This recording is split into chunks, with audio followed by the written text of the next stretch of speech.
Okay, so I don't need to be wasting any more time today.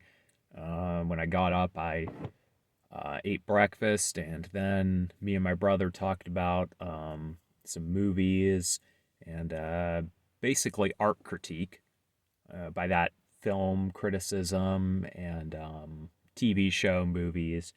Um, and probably going to be saying a lot through this because it's not a topic I've focused on much lately or thought about much because uh, art and film and TV shows and analyzing them and creating my own equivalents to them, obviously, without the money to actually make anything tangible.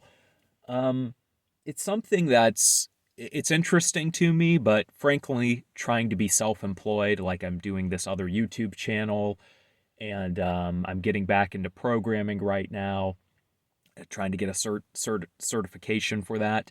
Frankly, I don't have the time to think about this stuff, and my mind's already in enough different directions, so I don't even watch too many movies right now, or even read that many books. Like most of what I read is nonfiction, usually work related.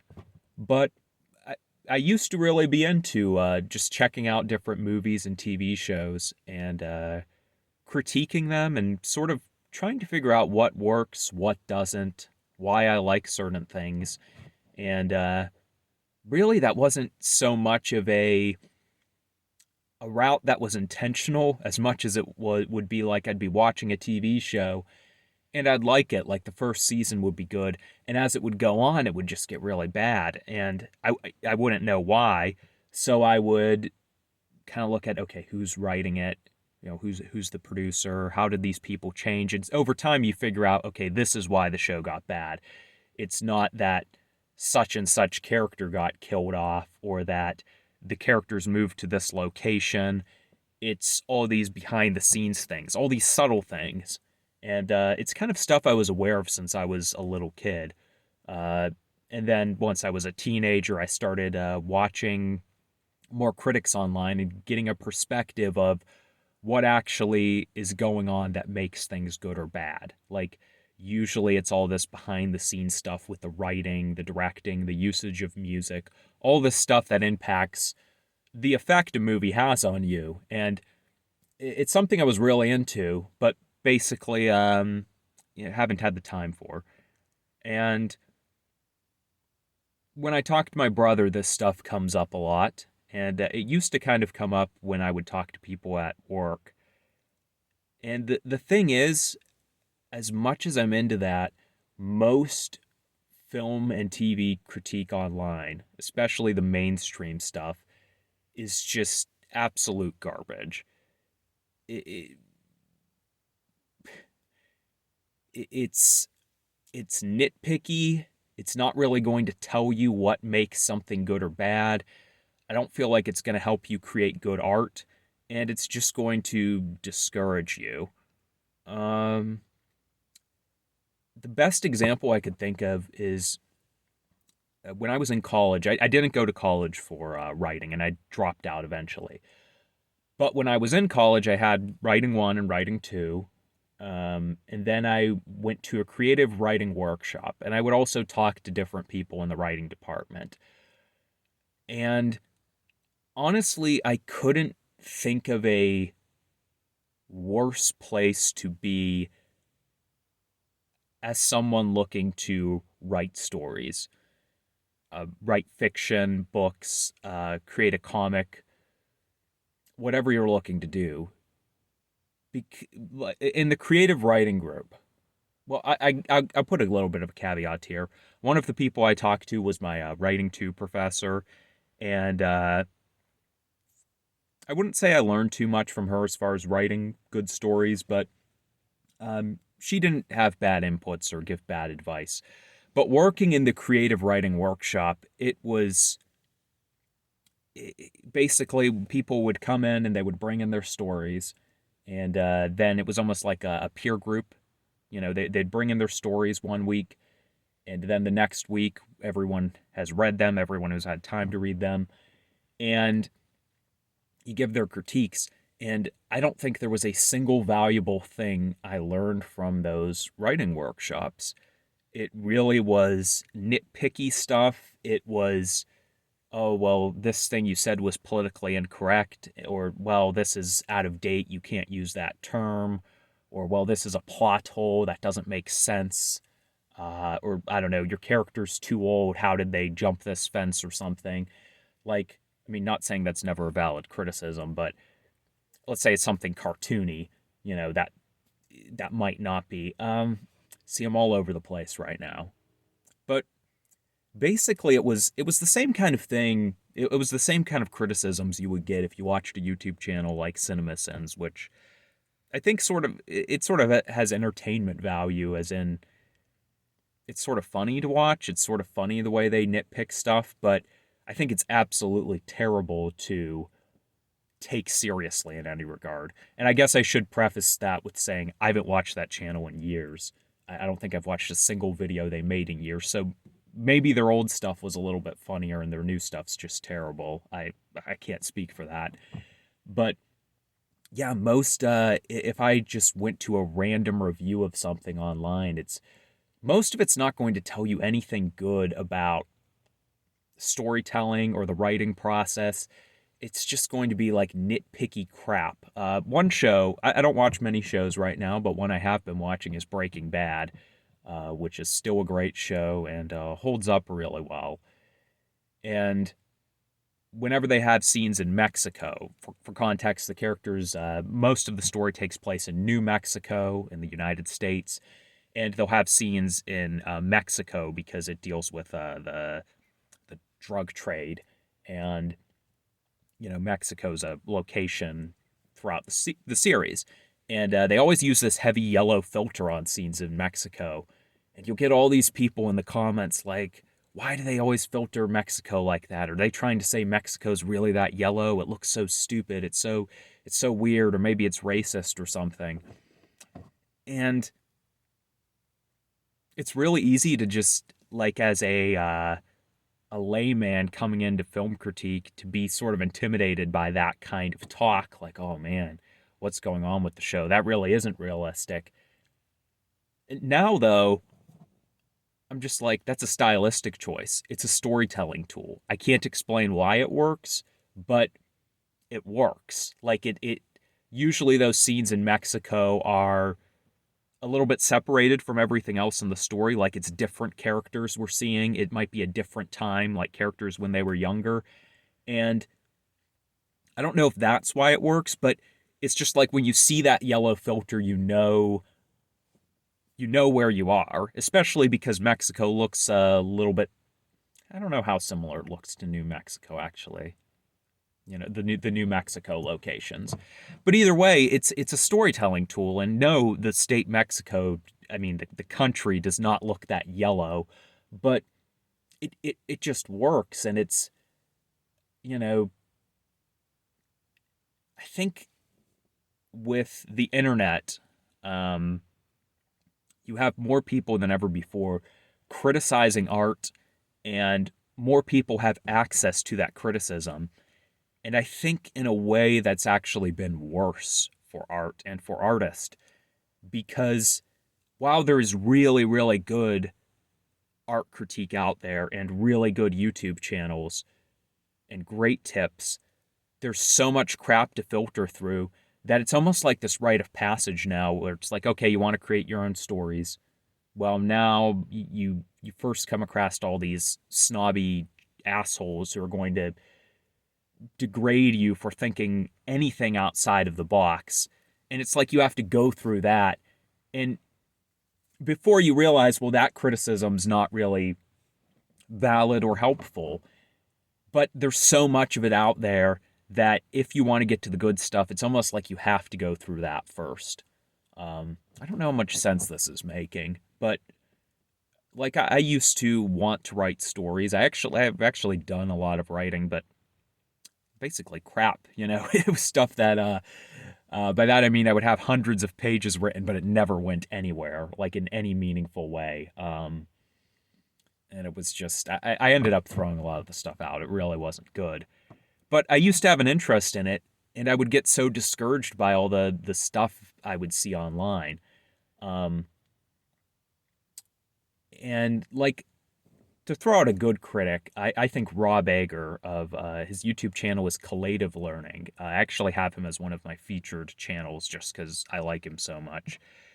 He is a guy who like gives honest to God good criticism, and I feel like is truly like a heartfelt artist coming from a heartfelt place. And he's not trying to appease anyone. He's not trying to be cool. He's not trying to be hip or flashy. He's just really interested in deconstructing movies. I mean, he was a filmmaker, and basically, like he was from some poor place in Liverpool, England. So he really didn't have the background to go into film. So he ended up doing film critique to supplement his income, and that became so profitable that he's just stuck with that. He's just kept doing that basically. And I think Red Letter Media are another one that, like, you hear that name and it sounds very corporate. They sort of, they're sort of so big. They have over 1 million subscribers, so they're a big channel, and you're gonna think they're really like another crappy kind of snarky group. They actually do some of that, but a lot of times when they do it, they're parodying the other channels. They have this great show called Nerd Crew, which is totally satirizing that nerd culture, and it's great. And they're more of a channel that are better for their entertainment value, but um, they do have a lot of good film critiques. And once again, I feel like they're people who actually understand uh, why films work at least a little bit better. Um, I just got a text here. Okay, let me just mark that as read. Yeah,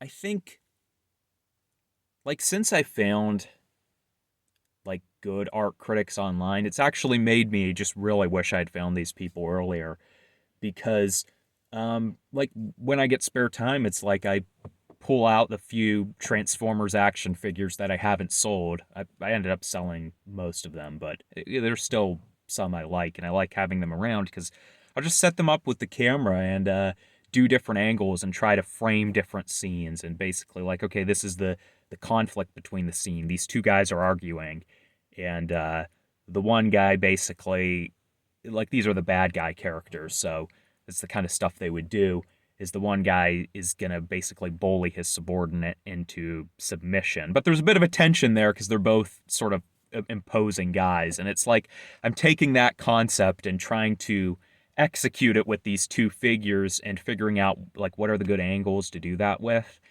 And basically how to sell uh, this conflict, this just very isolated conflict in a few frames. And like I'm not doing anything elaborate like stop motion. It's basically like just taking picture, essentially creating a storyboard there with the camera.